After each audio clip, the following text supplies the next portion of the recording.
Hello everyone, final revision में आपका स्वागत है और मैं हूं यश। तो आज के हमारे इस वीडियो में हम ministry of electronic and information technology के साथ मिनिस्ट्री ऑफ अर्थ साइंस की सारी स्कीम्स को डिस्कस करेंगे। चलिए, तो वीडियो स्टार्ट करने से पहले यदि आप इस चैनल में न्यू हैं तो चैनल सब्सक्राइब जरूर कीजिए और यदि यह वीडियो पसंद आता है तो एक लाइक जरूर कर दीजिएगा। अब टाइम ना वेस्ट करते हुए वीडियो स्टार्ट करते हैं। चलिए शुरुआत करते हैं मिनिस्ट्री ऑफ अर्थ साइंस से। तो इस मिनिस्ट्री को 2006 में Indian meteorological department, national centre for medium range weather forecasting, Indian institute of tropical meteorology, earth risk evaluation centre and ministry of ocean development, इन सभी को मिलाकर बनाया गया था। तो इस मिनिस्ट्री के अंतर्गत कुछ संस्थाएं आती हैं और इन्हीं से रिलेटेड यह मिनिस्ट्री कार्य भी करती है।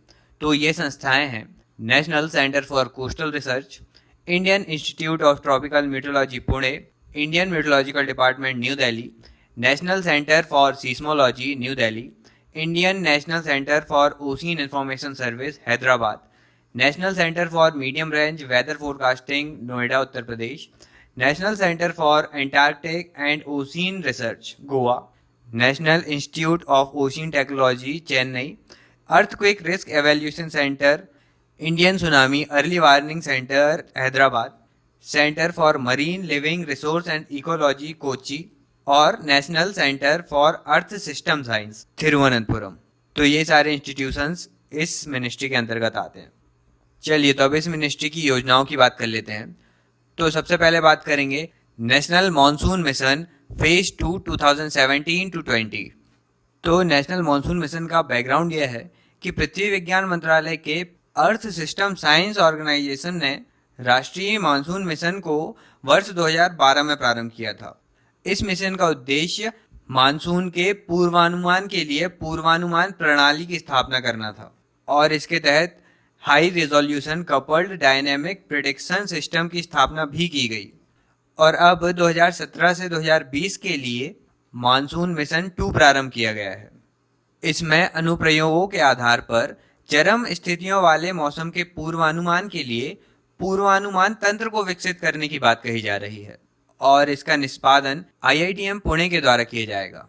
और इसमें एक अत्याधुनिक कपल्ड ओशियन एटमॉस्फेरिक मॉडल बनाने की भी बात की गई है।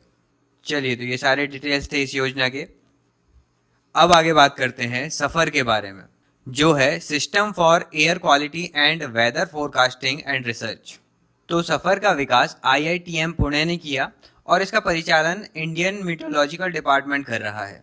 इसके अंतर्गत भारत के बड़े बड़े शहरों में 2 से 3 दिन पहले ही वायु की गुणवत्ता के बारे में अनुमान लगाया जाता है और यह एक मौसम पूर्वानुमान से संबंधित प्रणाली है। चलिए, अब सफर के बाद बात करते हैं ओ स्मार्ट की, जो है ocean services technology observation resource and modelling science.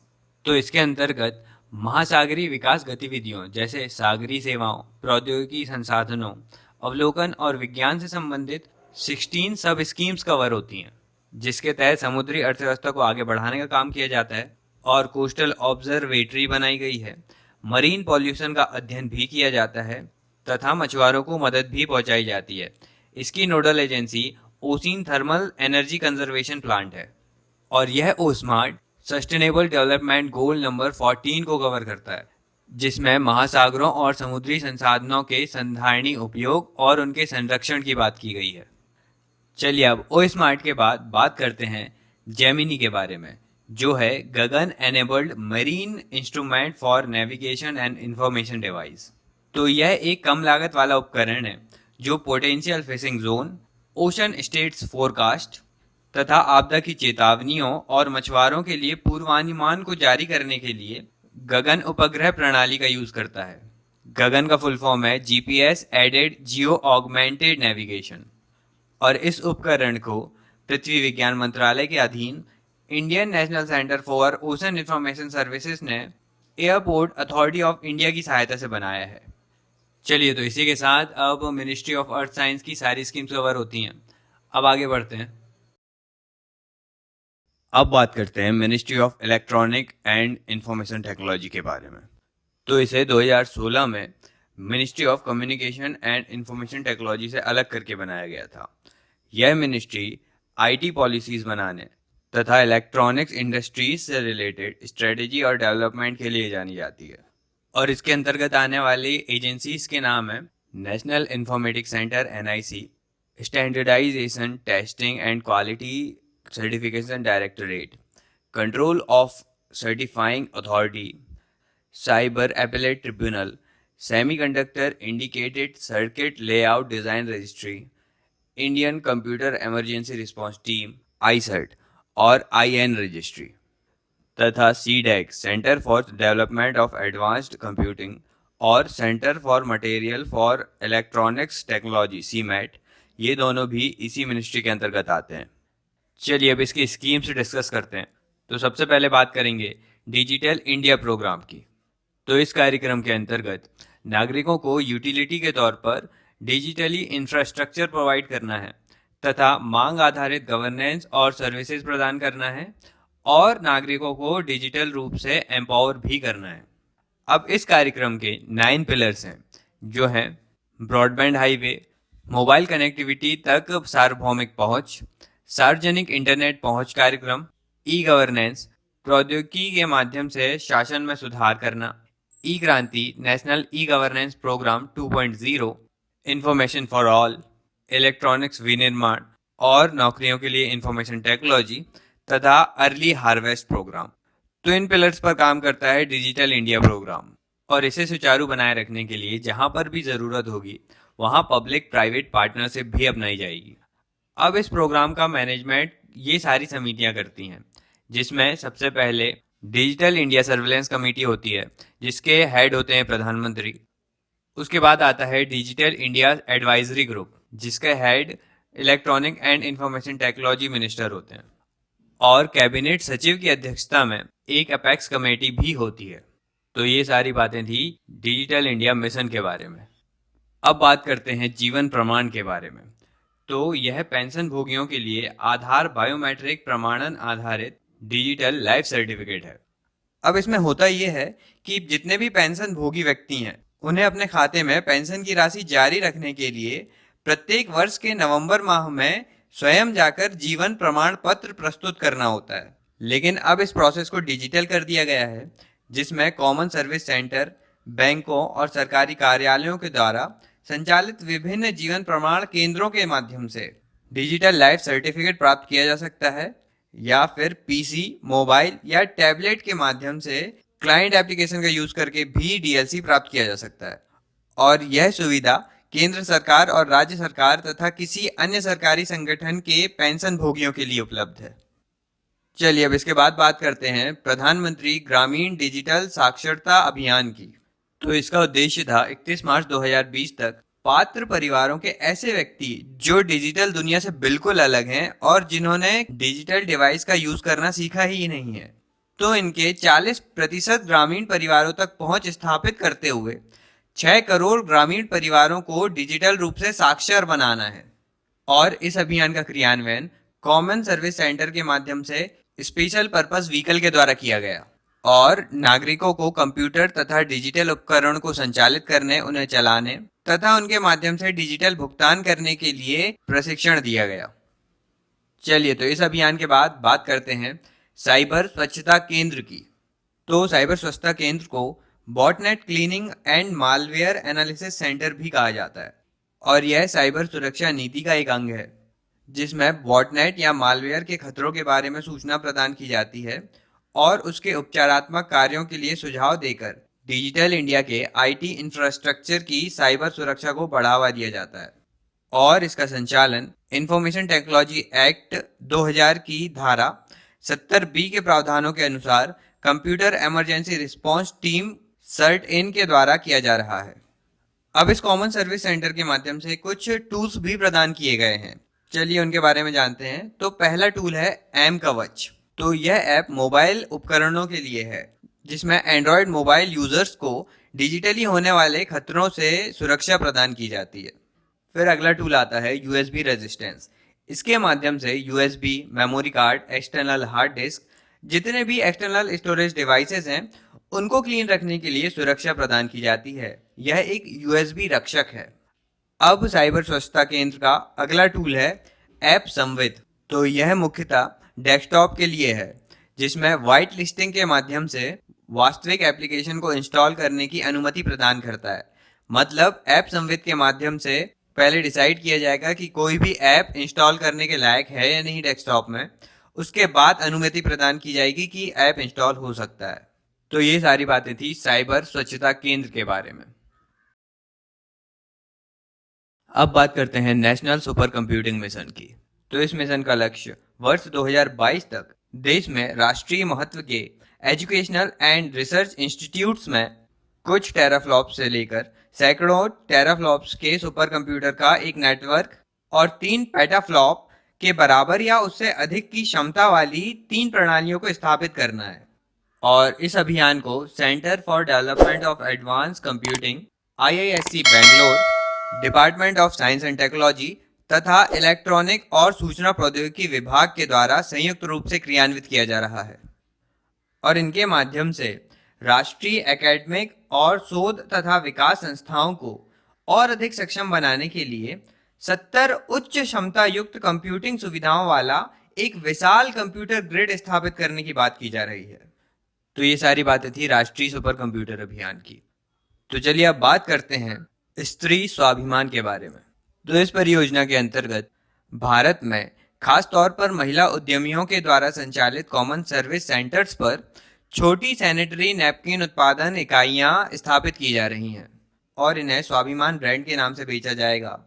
और यह संगठन ग्रामीण स्तर पर उद्यमियों तथा सेल्फ हेल्प ग्रुप के माध्यम से इन सैनिटरी नैपकिन्स को बेचने के लिए व्यापार संबंधी लाइसेंस प्राप्त करेगा। और यह परियोजना मासिक धर्म संबंधी स्वच्छता जागरूकता से भी जुड़ी हुई है। इसका उद्देश्य 7वीं से 12वीं तक की 1000 छात्राओं को उनके ग्राम में जाकर प्राथमिक तथा माध्यमिक विद्यालयों में सैनिटरी नैपकिन उपलब्ध कराते हुए विद्यालयों और महाविद्यालयों में इसके उपयोग को बढ़ावा देना है। चलिए अब आगे बात करते हैं national policy on software products 2019 के बारे में। तो इस पॉलिसी के प्रावधानों की बात करते हैं, जिसके माध्यम से इसके उद्देश्यों को भी हम जान पाएंगे। तो इसमें बौद्धिक संपदा द्वारा संचालित एक स्थायी भारतीय सॉफ्टवेयर उत्पाद उद्योग के निर्माण को प्रोत्साहित किया जा रहा है, जिससे वर्ष 2025 तक वैश्विक सॉफ्टवेयर उत्पाद बाजार में भारत की हिस्सेदारी में 10 गुने की वृद्धि की जा सके। और आगे सॉफ्टवेयर उत्पाद से रिलेटेड जो भी उद्योग हैं उसमें 10,000 टेक्नोलॉजी स्टार्टअप्स को बढ़ावा देना है, जिसमें टीयर 1 और टीयर 2 नगरों या शहरों के 1000 टेक्नोलॉजी स्टार्टअप्स भी शामिल होंगे। और इन्हीं के माध्यम से 2025 तक प्रत्यक्ष या अप्रत्यक्ष रूप से 35 लाख लोगों को रोजगार दिया जाएगा।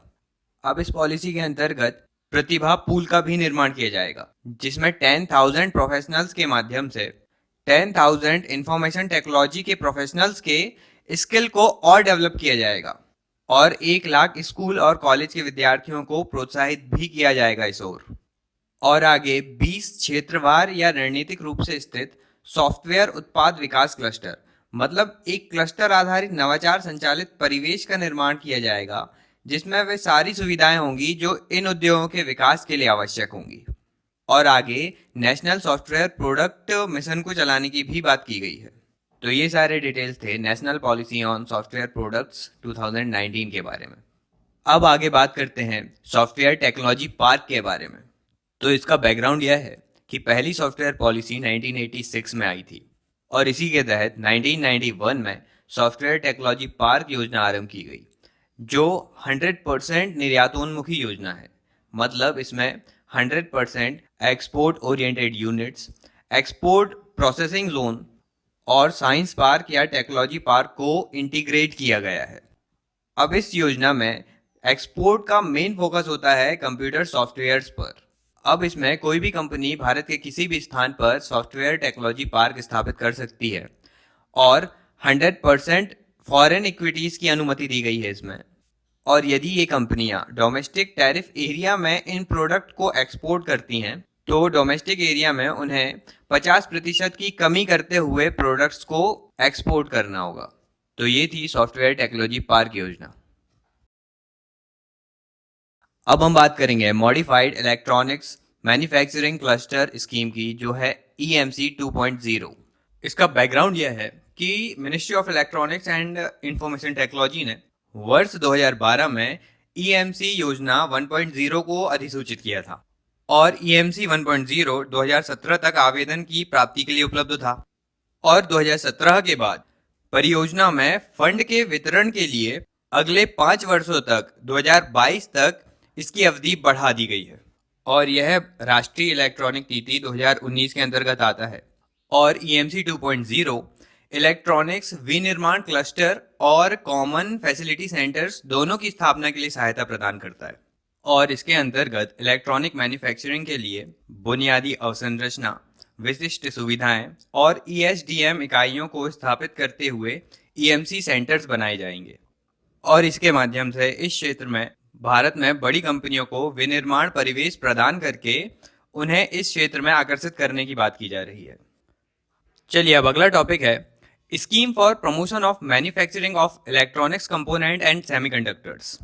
तो इस स्कीम के माध्यम से कैपिटल गुड्स, इलेक्ट्रॉनिक कंपोनेंट्स और सेमीकंडक्टर्स के निर्माण के लिए जो निवेश करने वाली इंडस्ट्रियल यूनिट्स होती हैं, तो उनके द्वारा रिसर्च और डेवलपमेंट के लिए जो भी मशीनरी, संयंत्र, उपकरण और विभिन्न टेक्नोलॉजी में जो पूंजीगत व्यय किया जाता है, जो कैपिटल इन्वेस्ट होता है, तो उस कैपिटल का 25% हिस्सा इस योजना के अंतर्गत प्रोवाइड करने की बात की गई है। मतलब एक तरह से इस क्षेत्र की मैन्युफैक्चरिंग यूनिट्स को यह योजना 25% की वित्तीय सहायता प्रदान करती है और इस योजना के माध्यम से इलेक्ट्रॉनिक विनिर्माण क्षेत्रों में मोबाइल इलेक्ट्रॉनिक्स, उपभोक्ता इलेक्ट्रॉनिक्स, औद्योगिक इलेक्ट्रॉनिक्स, ऑटोमोटिव इलेक्ट्रॉनिक्स, चिकित्सा इलेक्ट्रॉनिक्स, रणनीतिक electronics, power electronics, telecom component और कंप्यूटर हार्डवेयर से रिलेटेड सभी क्षेत्रों की कंपनियों की आवश्यकताओं की पूर्ति होगी। चलिए अब इसके बाद अगली स्कीम है प्रोडक्शन लिंक्ड इंसेंटिव स्कीम। तो इस योजना के अंतर्गत घरेलू इलेक्ट्रॉनिक्स विनिर्माण को बढ़ावा देना है। घरेलू इलेक्ट्रॉनिक्स में मोबाइल फोन और विशिष्ट इलेक्ट्रॉनिक उपकरण आ जाते हैं। तो इनमें मोबाइल फोन के विनिर्माण, सेमीकंडक्टर पैकेजिंग एंड असेंबली, परीक्षण, मार्किंग एंड पैकेजिंग, तो इन सभी क्षेत्रों में विशिष्ट इलेक्ट्रॉनिक उपकरण से संबंधित इलेक्ट्रॉनिक्स प्राइस चेन के क्षेत्र में व्यापक निवेश करने की बात की जा रही है। सरकार का मानना है कि इस योजना के तहत जो मोबाइल फोन की घरेलू मूल्य वृद्धि, मतलब उसके प्राइस में बढ़ोतरी 20 से 25% के मौजूदा स्तर से बढ़कर 2025 तक 35 से 40% होने की संभावना है। इसलिए इस क्षेत्र में निवेश करना जरूरी है और इस योजना के माध्यम से 8 लाख अतिरिक्त रोजगार का सृजन भी होगा। चलिए अब इस योजना के डिस्कशन के बाद आगे बढ़ते हैं और अब बात करेंगे डीजी शाला के बारे में। तो यह एक टीवी चैनल है जो डीडी फ्री डिश में आता है। इसका उद्देश्य ग्रामीण और टाउन के क्षेत्रों के लोगों को कैशलेस, फेसलेस और पेपरलेस पेमेंट के लिए उन्हें प्रोत्साहित करता है और कैशलेस पेमेंट के विषय में जागरूकता फैलाने का कार्य करता है और इसे डीजी धन अभियान के भाग के रूप में आरंभ किया गया था। चलिए अब बात करते हैं साइबर सुरक्षित भारत पहल के बारे में। तो इस पहल के अंतर्गत जो हमारा साइबर सिस्टम है, जो हम इंटरनेट यूज करते हैं, उसके लिए साइबर सुरक्षा के लिए जागरूकता फैलाई जाएगी, एजुकेशन दिया जाएगा और मुख्यतः पूरे सिस्टम की स्ट्रेंथनिंग करने का कार्य भी किया जाएगा। और यह पहल पब्लिक प्राइवेट पार्टनरशिप के माध्यम से माइक्रोसॉफ्ट, इंटेल, विप्रो जैसी कंपनियां नेशनल ई गवर्नेंस डिवीजन के साथ मिलकर चला रही हैं और इसके नॉलेज पार्टनर्स होंगे सर्टेन, एनआईसी, नेस्कॉम और डेलॉइट एंड ईवाई जैसी कंसल्टेंसी क्षेत्र की अग्रणी कंपनियां भी शामिल होंगी। तो ये था साइबर सुरक्षित भारत। अब बात करते हैं ई संपर्क के बारे में। तो यह एक पोर्टल है जो मेल, आउटबाउंड डायल और एसएमएस के माध्यम से सरकार को आम जनता से जोड़ कर रखता है। इसमें कोई भी व्यक्ति अपनी बात सरकार के समक्ष रख सकता है और यह नोडल अधिकारियों, प्रतिनिधियों और नागरिकों के संपर्कों के एक डेटाबेस का भी मैनेजमेंट करता है और इसे समय समय पर अपडेट भी किया जाता है। चलिए अब हम बात करेंगे जीआई क्लाउड मेघराज के बारे में। तो यह गवर्नमेंट ऑफ इंडिया का इनिशिएटिव है जिसके माध्यम से जो क्लाउड कंप्यूटिंग होती है उसके लाभों का उपयोग करना और उन्हें उपयोग में लाने का प्रयास किया जाएगा। इसमें सरकार इंफॉर्मेशन एंड कम्युनिकेशन टेक्नोलॉजी के माध्यम से ई सेवाओं के वितरण में तेजी लाने पर ध्यान केंद्रित करती है। अब इसमें जगह जगह पर फैले अलग अलग क्लाउड कंप्यूटिंग का वातावरण का एक समुच्चय तैयार किया जाता है, जो भारत सरकार द्वारा जारी प्रोटोकॉल, दिशा निर्देशों और मानकों का अनुपालन करता है। चलिए अब बात करते हैं डिजी लॉकर के बारे में। तो यह डिजिटल रूप से दस्तावेज और प्रमाण पत्र जारी करने और उन्हें सत्यापित करने या सर्टिफाई करने के लिए एक प्लेटफॉर्म है। अब जो भी व्यक्ति डिजी लॉकर के खाते में साइन अप करता है तो उसे आधार नंबर UIDAI नंबर से जुड़ा एक क्लाउड स्टोरेज स्पेस प्रोवाइड होता है, और इस स्पेस में वह व्यक्ति ड्राइविंग लाइसेंस, मतदाता पहचान पत्र, स्कूल प्रमाण पत्र और कुछ वसीयतें आदि की डिजिटल कॉपीज को अपलोड कर सकता है, और इन सब कॉपीज को ई साइन सुविधा के माध्यम से इलेक्ट्रॉनिक रूप से हस्ताक्षरित भी किया जा सकता है। चलिए अब आगे बात करते हैं ई ताल के बारे में, जो है electronic transaction aggregation and analysis layer. तो यह एक पोर्टल है जो राष्ट्रीय और राज्य स्तर पर ई गवर्नेंस प्रोजेक्ट के आंकड़ों को लगभग रियल टाइम डेटा के साथ प्रसारित करता है। मतलब इस पोर्टल में हम टेब्यूलर और ग्राफिकल रूप में ट्रांजैक्शन से रिलेटेड सभी आंकड़ों को देख सकते हैं, उनका विश्लेषण भी प्राप्त किया जा सकता है यहाँ से। तो ये था ई ताल पोर्टल। अब हम बात करेंगे national information centre computer emergency response team NIC CERT के बारे में। तो यह सरकार के सभी स्तरों तथा सरकार एवं नागरिकों के मध्य जितने भी संचार सहित NIC प्लेटफॉर्म पर उपलब्ध आंकड़े हैं उनकी निगरानी करते हुए साइबर हमलों का पता लगाता है और उनकी रोकथाम तथा समन जारी करने का भी कार्य करता है। चलिए अब NIC सर्ट के बाद बात करते हैं प्रोजेक्ट साइबर शिक्षा की। तो इसमें साइबर सुरक्षा के उपयुक्त क्षेत्र में इंजीनियरिंग से ग्रेजुएट महिलाओं को कौशल प्रदान करने के लिए प्रोजेक्ट साइबर शिक्षा का प्रारंभ किया गया है, और यह कार्य ministry of electronics and information technology के साथ मिलकर माइक्रोसॉफ्ट तथा data security council of India के माध्यम से किया जा रहा है। चलिए अब इसके बाद बात करते हैं इंडियन सॉफ्टवेयर प्रोडक्ट रजिस्ट्री के बारे में। तो यह एक पोर्टल है, एक सिंगल विंडो पोर्टल है जिसमें भारत की सभी कंपनियों और भारत में विकसित उत्पादों को सूचीबद्ध किया जाता है, और साथ ही गवर्नमेंट ई मार्केट प्लेस पर डेटाबेस को पोर्ट करने का विकल्प भी प्रदान किया जाता है इसके द्वारा।